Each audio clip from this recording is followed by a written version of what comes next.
Bienvenidos, lovers del canal. Tenemos ya un vídeo grabado con Jorge Ferrer que ha sido alucinante, de los más intensos, bellos, profundos y yo diría que incluso divertidos que hemos grabado en el canal. Os animo a que lo busquéis, pero después de ver este, en el que vamos a tratar de su última obra, Novogamia, que es una obra muy diferente al resto del trabajo de Jorge Ferrer, porque es un autor muy académico, que es capaz de profundizar hasta el fondo en las fuentes. Sin embargo, este libro es un libro de divulgación para todo el mundo, incluso yo diría muy sencillo de leer, que como me decía el propio Jorge en un email, se lee en un par de sentadas.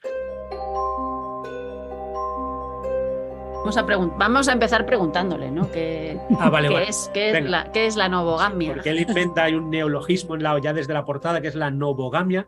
Así que venga, Jorge, ¿qué es la novogamia? Bueno, novo significa nuevo, gamia significa relación, relaciones.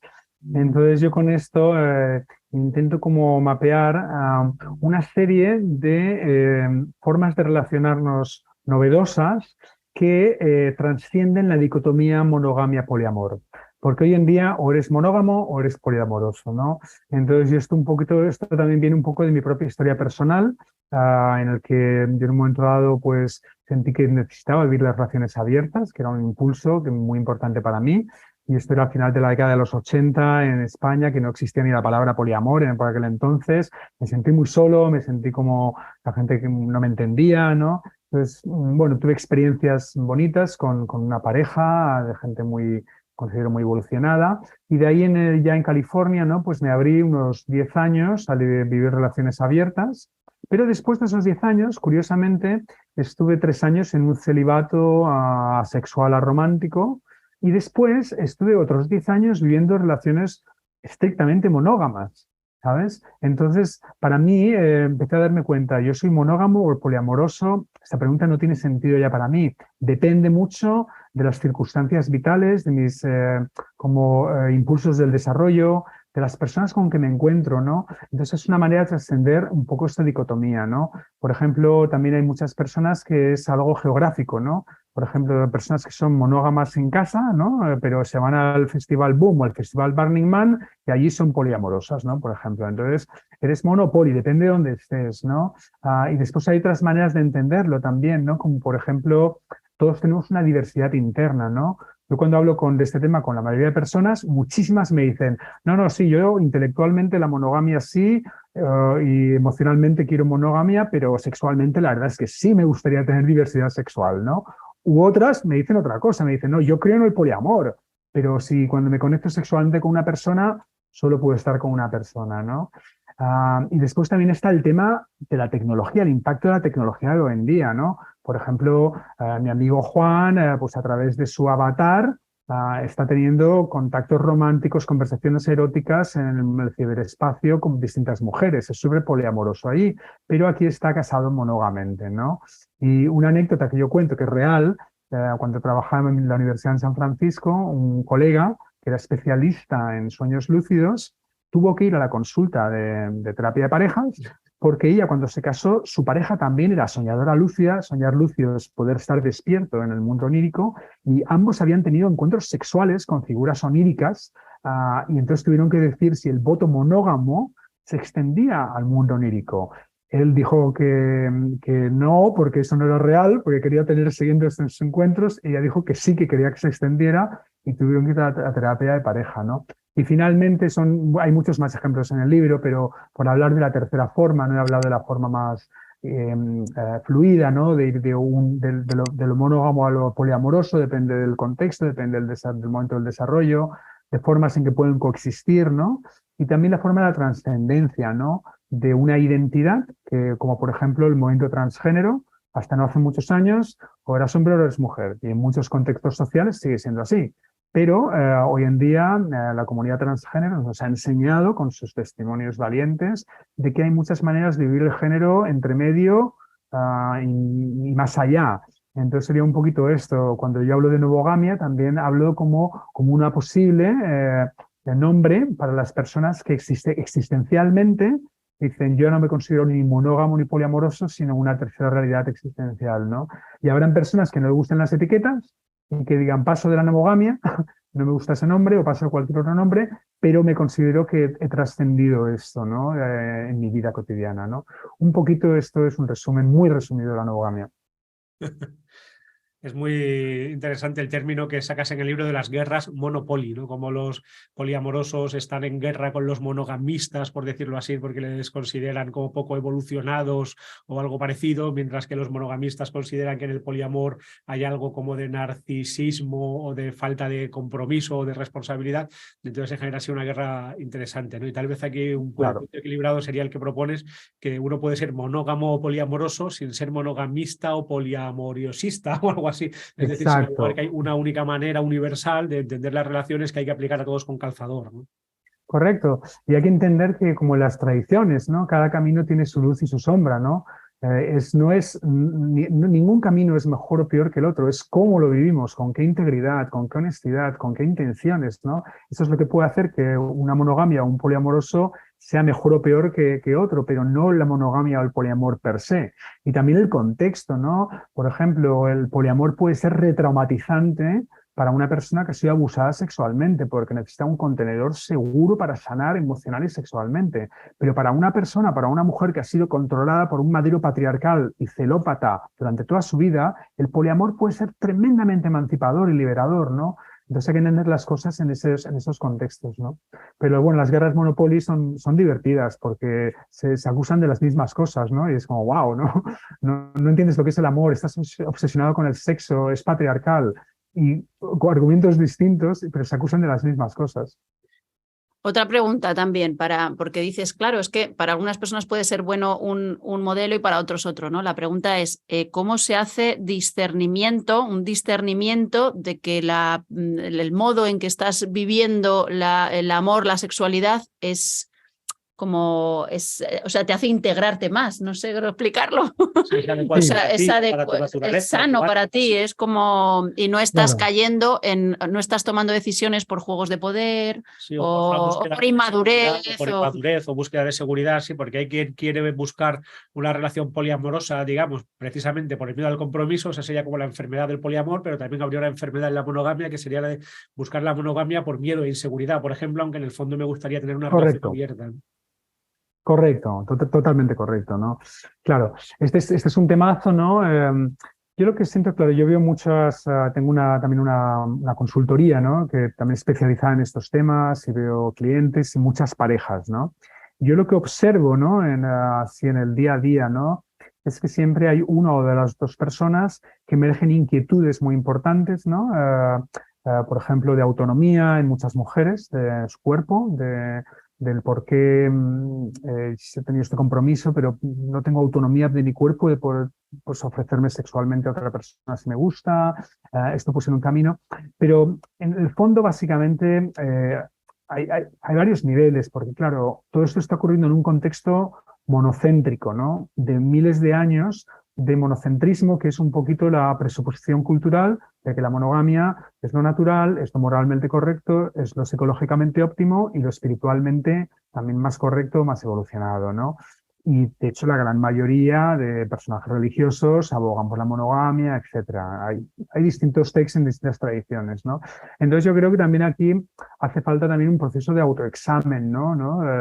Que quizás es más duro para las personas monógamas porque es el agua en el que vivimos, ¿no? El pan nuestro de cada día, ¿no? Y estamos bombardeados literalmente por las músicas de las líricas de las canciones de pop, las películas románticas.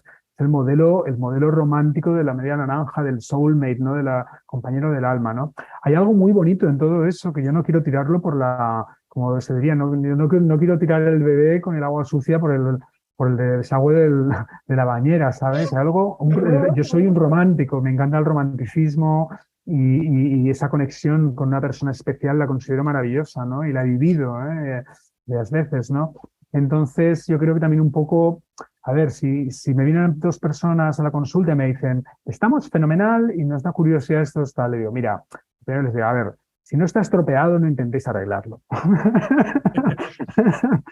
Claro, si estáis bien, ¿para qué? Estáis bien. Pero si hay insatisfacción en alguno de los dos, y eso a veces toma que haga entrevistas individuales, porque ahí es donde sale todo, entonces si hay insatisfacción, pues bueno, aquí podemos haber un diálogo. ¿Qué ocurre? Que sexualmente ya no te complace el sexo con tu compañero. Bueno, pues entonces vamos a buscar si hay maneras de que podáis seguir juntos y al mismo tiempo esas necesidades tan vitales para la persona pueden ser satisfechas, porque si no, eso es una bomba de relojería en vuestra relación y va a petar en algún sitio como agresión pasiva o como un engaño o una separación, que es lo que ocurre cada día. Te voy a hacer una pregunta así muy personal, ¿vale? Bueno, un comentario de cómo he recibido yo, Me asusta esto. de cómo he recibido yo la lectura de Novogamia, ¿vale? Porque nosotros llevamos años, hemos estado 15 años formando parte de una tárika sufí, donde además como el matrimonio es casi se dice que es la mitad del camino, es decir, es que es como como la unidad primigenia desde lo que se genera todo lo demás, por así decirlo. Y entonces te voy a contar cómo he recibido yo, y nosotros, digamos, pues tenemos una relación monógama desde hace, cuando nos casamos, 12 años, 13 años, 14, ¿no? 13. Entonces yo cuando cuando leía Novogamia, pensaba como en el poliamor, y entonces la sensación que me daba era, a ver cómo te lo explico, No, era eres como... un poco como tu abuela, como dices siempre, ¿eh? Vamos a ver cómo... Bueno, yo soy como mi abuela, pero era como... tengo la sensación de que a mí me ha enfocado mucho estar casado con una persona, tener un hogar concreto y tener unos hijos concretos, ¿no? Y entonces yo lo veía como un gasto de energía tremendo, porque desde ahí, esto es como lo del Camino de Santiago que te hemos preguntado en el otro vídeo de la flecha amarilla, ¿no? Tenía la sensación de que desde ahí había muchos impulsos míos que estaban canalizados, ¿no? Porque, claro, cuando yo tenía 20 años estaba siempre pendiente de cuándo encontraría a mi pareja, de qué tenía que sanar internamente para encontrar una pareja, de me gusta esta persona, me gusta este otro. Estaba siempre como con eso se ocupaba mucha energía vital mía, ¿no? Y entonces toda esa energía vital, al estar canalizada en el encuentro con Rafa, pues de alguna manera me ha permitido una creatividad en otras esferas. Es así, Sí. más o menos. Es que has tenido también mucha suerte en tu matrimonio. No es fácil hablar, es fácil hablar. Y entonces lo leía y la sensación era como, madre mía, es que es como, qué gasto, ¿sabes? Me daba como pereza. Total. Vamos a ver, primero una aclaración, la novogamia no es poliamor. La novogamia... No, hablo del poliamor, no de la novogamia. Sí, vale, perfecto. Porque yo no estoy en un modelo sobre el otro, sino yo estoy en busca de la libertad relacional, ¿no? De que las personas elijan de una manera libre, etcétera, ¿no? Pero entonces, vale, contemplando el poliamor, ¿no? Claro, vamos a ver. Obviamente, una pareja que acaba de tener un bebé, se puede pensar que tiene sentido, ¿no? De que se centren, ¿no? Y en la mayoría de los casos eso es así, pero eso es así porque estamos viviendo en una sociedad en que la familia nuclear, separada de la comunidad, es el canon. Y eso es algo que, bueno, vino desde la Revolución Industrial, un invento capitalista, básicamente, según los análisis sociológicos, para que cada familia tenga un televisor, una nevera, etcétera, etcétera. Pero hemos internalizado esos valores y ahora los valoramos mucho, esa privacidad. Pero yo creo que aquí cambiaría bastante la película si estáis conviviendo en una comunidad, quizás ya lo hayáis hecho, lo habéis hecho en el pasado, ¿no? Convivís en una comunidad con otros padres y otros niños y a lo mejor ahí, en ese contexto, incluso el poliamor podría apoyar a esa mujer. Por ejemplo, hay muchas mujeres que después de ser madres, después de un tiempo, entran en el poliamor a veces para reconocerse más como mujeres, porque se han perdido esa identidad con la maternidad y van ahí también un poco y se reconocen más como mujer sexual de nuevo, porque además a veces con el embarazo y las lactancias con el marido, pues la sexualidad suele ir para menos, normalmente en la mayoría de los casos, ¿no? Pero claro, cuando hay esas comunidades, ¿no? Hay varios estudios de una Elizabeth Shedd, que es una investigadora del poliamor, que tiene varios estudios que ha seguido familias poliamorosas y polifidélicas longitudinalmente por ya como 20 años o así, ¿no?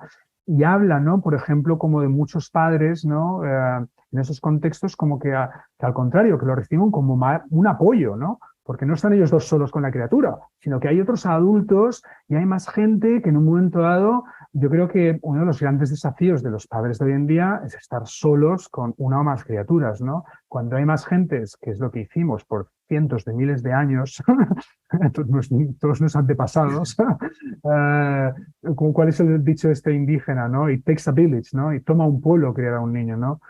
Toma un pueblo criar a un niño, ¿no? No son una pareja, ¿no? Yo creo que ahí también se puede relajar mucho esto. Yo esto lo viví en mis carnes, en Berkeley.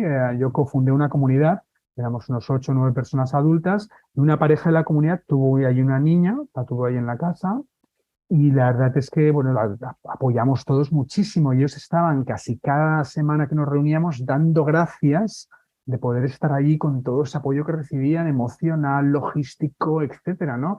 Y en contraste de otras muchas parejas que lo estaban haciendo solos y el sexo se les había ido a la mierda, el amor casi, se estaba ahogando, ¿no? El estrés, sobre todo esos primeros años con los pañales sin dormir y todo el río. Esta pareja florecía y seguía floreciendo y siguen juntos con esta niña. Y bueno, y la otra anécdota muy divertida, que tiene que ver también, creo, con esa otra inquietud que tenía, es sobre los niños, ¿no? Sobre los niños, ¿no? Es como cuando a los 5 o 6 años de que la niña nació, tuvimos que mudarnos porque el dueño tuvo que vender la casa para pagar las facturas médicas, ¿no? Entonces los papás se lo explicaron a esta niña de 5 o 6 años, a Ishel Marie, y lo primero que les dice, vale, nos mudamos, pero nos mudamos todos juntos, ¿no? Porque yo con vosotras sola no quiero vivir. Para un niño o una niña que ha crecido en este ambiente más dinámico, con más personas, es un no-brainer, es como mucho más divertido, y además todos los estudios cognitivos y evolutivos apuntan en que son niños que se hacen mucho más inteligentes emocionalmente y con capacidades intersubjetivas mucho más habilidosas. ¿Por qué? Porque tienen que adivinar los estados mentales de muchos más adultos, no solo de papá y mamá. Entonces, yo creo que también aquí una psicóloga evolutiva feminista, Sandra Heydrich, que criticó una de las críticas más efectivas, ¿no? De lo patriarcal de la psicología evolutiva, ¿no? Que decía ¿no? Decía estas cosas, ¿no? Cómo se hacía anteriormente, criar niños en comunidad es muy bueno para los niños y además se evita el abuso y el acoso sexual de los niños, de una manera que la familia nuclear disociada, aislada, es mucho más difícil de evitar. Y voy a preguntarte por las realidades arquetípicas. A mí me interesa mucho el análisis de lo simbólico. ya estoy viendo por dónde voy. es que es listo. No. Va a llegar lejos en los suyo. Por eso me río porque no tengo ni idea de por dónde vas a ir. Vale. En el análisis onírico, por ejemplo, que yo utilizo mucho en consulta, tal vez un poco influido por una visión junguiana, sí que es cierto que en los sueños aparecen mucho personajes femeninos y personajes masculinos en posiciones, digamos, semánticas concretas como de ánima y de animus o algo parecido. Y en todos los mitos, cuentos y leyendas casi siempre es lo mismo, ¿no? Hay como un héroe y una heroína que ocupan como unos lugares muy determinados, ¿no? El héroe que mata al dragón para estar con la princesa, por ejemplo, y esto se ve hasta en las películas de Disney, por ejemplo, bueno, por lo menos en las clásicas películas de Disney. ¿Cómo entiendes esto? ¿Crees que el principio masculino y femenino son como dos realidades arquetípicas que habitan en nosotros, en cada individuo? ¿O piensas que la propia idea de lo femenino y lo masculino es ya una forma de imposición tal vez patriarcal? ¿Cómo entiendes esto, no? Porque a mí sí que me da la sensación de que hay como un principio, yo qué sé cómo llamarlo, porque ya es que me cuesta un poco, activo o un principio receptivo, que tienen que ver más bien con esa masculinidad y esa feminidad y tienen que estar como en danza y en baile en el interior de cada uno de nosotros, como un ánima y como un animus. ¿Cómo entiendes tú esto y cómo se entiende desde la novogamia? Vale, bueno, esto es muy interesante, sobre todo cuando lo miras desde una perspectiva transcultural, ¿no? Que a mí siempre me ha interesado mucho todo este estudio antropológico de las culturas, ¿no? El departamento donde estudiaba, bueno, donde daba clases se llamaba Departamento de Psicología Oriental Occidental, ¿no? Entonces, por ejemplo, este tema lo tuvimos de tema en un panel, en una conferencia hace muchos años, ¿no? Y yo parte de lo que dije es que, por ejemplo, es muy delicado, ¿no? Asociar ciertas cualidades con lo masculino y lo femenino, ¿no? Por ejemplo, tú hablaste ahora de lo masculino, lo activo, lo femenino, lo más receptivo o pasivo, ¿no? Y eso, por ejemplo, lo tenemos, por ejemplo, pues en cierto, por ejemplo, el yin y el yang es así, pero si te vas a la polaridad Shakti-Shiva, es al contrario. Shiva es el estático y Shakti es la activa, ¿no? y Shakti es la femenina, ¿no? Entonces, los mismos mitos transculturales te tergiversan cualquier asociación de lo pasivo y lo receptivo. Y si volvemos al momento presente, también hay todo tipo de análisis de feministas bastante potentes, ¿no? Que se han cargado esa idea de la receptividad, la pasividad en la mujer y dice, a ver, chicos, el parto, eso es lo más activo del mundo. Ves a mujer parir, ¿de dónde? ¿Qué pasividad receptividad? Eso es súper... no, no. Entonces, yo masculino y femenino siempre le pongo comillas, siempre. Yo lo que sí que siento que hay dos fuerzas, que yo les llamaría una fuerza centrífuga de manifestación, ¿no? Y una fuerza centrípeta de interiorización. Siento que esas fuerzas las tenemos todos, los hombres y las mujeres, y las tenemos a todos los niveles, a un nivel corporal, a un nivel sexual, a un nivel emocional, mental y espiritual. Por poner solo un ejemplo, la espiritualidad, la fuerza centrífuga sería una fuerza de oración, ¿no? De oración. Una fuerza más centrípeta, una fuerza más de meditación, de interiorización, ¿no? Etcétera, ¿no? Entonces yo creo que yo prefiero hablar de esas fuerzas más que de lo masculino y lo femenino. Hago talleres también de sexualidad, espiritualidad, y cuando son estos temas hablamos de estas energías que todos las tenemos, ¿no? Entonces, que biológicamente, evolutivamente, los mujeres y los hombres han habido ciertas cualidades que los hombres y las mujeres por nuestro pasado histórico evolutivo han desarrollado más o menos que otros, por ejemplo, la mujer mayor inteligencia emocional que los hombres. Es obvio para mí, pues ¿por qué? Pues que se han dedicado más a la crianza, han tenido que adivinar más los estados de los bebés. ¿Qué le pasa? Llora. ¿Por qué? Mientras el hombre estaba cazando. Entonces sí que hay cosas pero yo creo que son cosas históricas con cierto componente biológico. Yo creo que aquí, claro, la discusión siempre ha sido entre lo contextual, lo cultural y lo biológico. Yo creo que hoy en día las perspectivas son más integradoras, pero hay que matizar mucho, ¿no? En cada contexto, en cada cultura, ¿no? Es un tema muy delicado. Desde la nomogamia, ¿cómo se ve? Pues ni flores. Claro, a mí también me interesaba preguntarte por el amor, ¿no? Que si tienes algún tipo de definición, ¿qué sería amarse, ¿no? ¿Qué es amarse? Bueno, a ver, a mí la definición que siempre me ha gustado mucho, porque además la he vivido en mis carnes y me abrió el corazón de una manera muy, muy especial, es una definición de Bucay, este psicólogo argentino, Jorge Bucay, si lo conocéis, ¿no? Y él decía algo así, dice, amar realmente a una persona es querer lo mejor para ella, incluso si ese deseo la aleja de ti. Y eso a mí me llegó al fondo porque lo he vivido, ¿no? Como amar realmente a una persona no es poseerla, no es querer que esté contigo, que por supuesto que es natural que queramos, ¿no? Cerca a las personas que queremos, pero amarla realmente, si yo estoy con alguien y realmente siento que esta persona sería más feliz con otra persona, apoyarla en esto, ¿no? Eso es el amor, ¿no? Lo demás son... Mira, el amor con posesión, no sé lo que es, pero sé que no es amor. Aunque la posesión yo creo que tiene un sentido a nivel instintivo, en los códigos sexuales instintivo. El ser poseído sexualmente, tanto en el hombre como en la mujer, son códigos heredados de nuestro pasado animal que tienen mucha vigencia y validez y son importantes. Pero el problema yo creo es que a veces esos códigos no se pueden vivir realmente bien a ese nivel y se empiezan a cristalizar a nivel emocional y social, a poseer a otras personas emocionalmente. Tú no puedes hacer esto, no puedes salir de casa sin decirme dónde tienes que ir, bueno, todo tipo de locuras, ¿no? Y eso se vive mucho hoy en día, ¿no? Incluso en una sociedad como la española, ¿no? Muchos maridos que el control de la mujer, ¿no? Es realmente trágico, ¿no?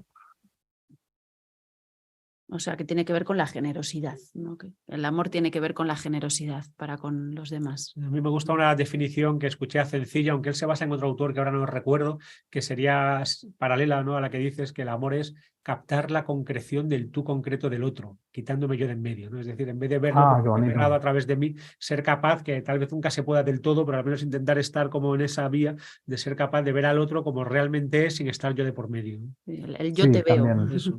Sí, total. Y también añadiría también como un poco esta dimensión transpersonal, ¿no? Que sé que en este programa habláis de psicología transpersonal, ¿no? De expansión de la identidad, ¿no? Como habréis experimentado vosotros, la identidad individual, aún nosotros.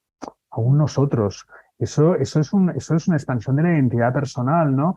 Las necesidades de Mardía, sus deseos se convierten también en tus deseos y deseos. Hay una empatía, hay todo ahí. Y eso yo creo que es bastante sano si no se convierte en algo codependiente, obviamente, que eso es una distorsión de lo que estamos hablando aquí.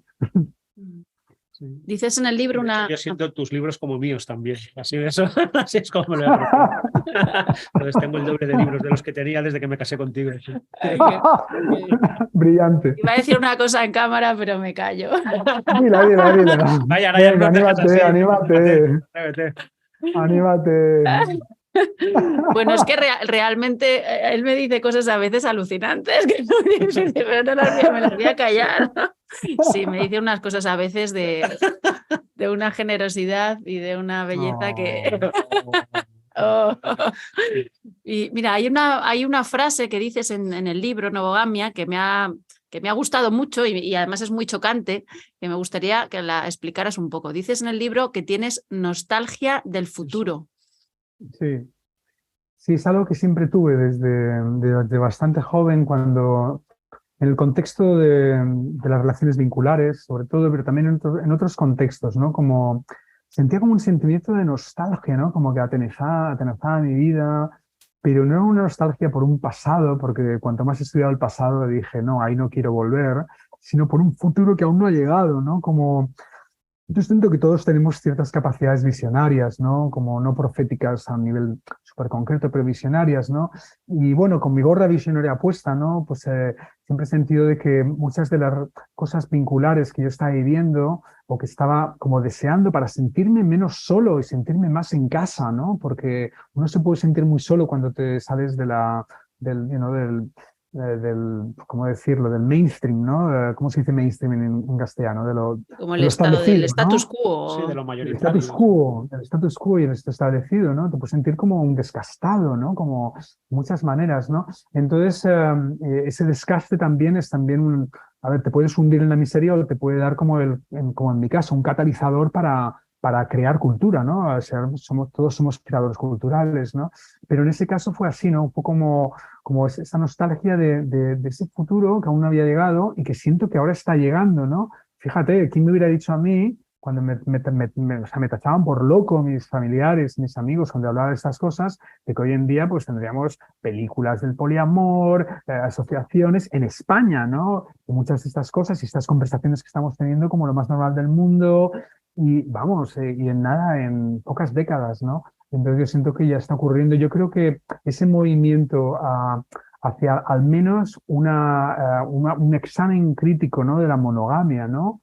La monogamia socialmente impuesta, que eso es importante. Yo no soy crítico de la monogamia, de elegir libremente, sino de la monogamia socialmente impuesta, ¿no? Sería igualmente crítico del poliamor socialmente impuesto.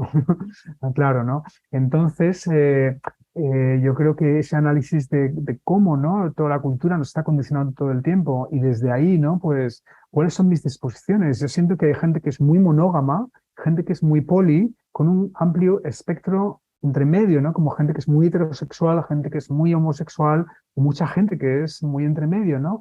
Entonces yo cuando hablo de este tema en mis audiencias les digo, ¿dónde te situarías en ese espectro, ¿no?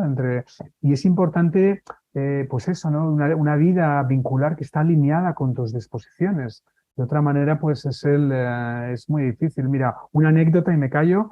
Hace poco cuando saqué una versión más académica de este libro, Love and Freedom en inglés, ¿no?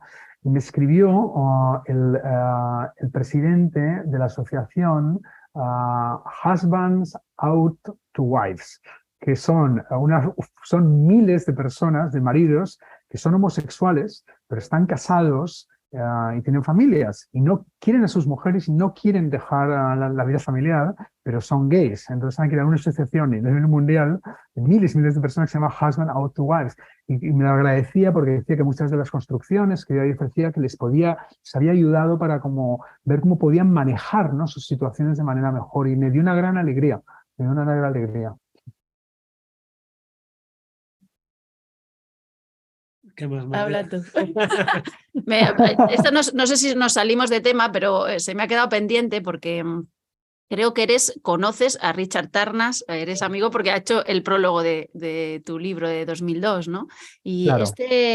este verano estuvimos leyendo su precioso libro sobre, eso es, Cosmos y Psique, sobre como la astrología y la historia. Subrayándolo y haciendo como un resumen, ¿no? Y un diálogo, como hemos hecho con todos los libros tuyos, Jorge, que han quedado en nuestras manos. Y te quería, muchas gracias. No sé si nos salimos de tema, pero te quería preguntar sobre esto, sobre astrología. ¿Cómo lo ves tú este tema? Sí, sí. Richard fue al principio un mentor para mí en California. Estaba en el comité de mi tesis doctoral, nos hicimos amigos. Bueno, tenemos muchas aventuras. Ahora somos sobre todo amigos. Pero bueno, siempre tiene ese rol para mí, ¿no? De alguien que he mirado como un referente, ¿no? Como un referente, es como un hombre del Renacimiento, sabe muchísimo de todo y además tiene una elegancia y una caballerosidad, una humildad increíble, ¿no? Es un gran amigo espiritual.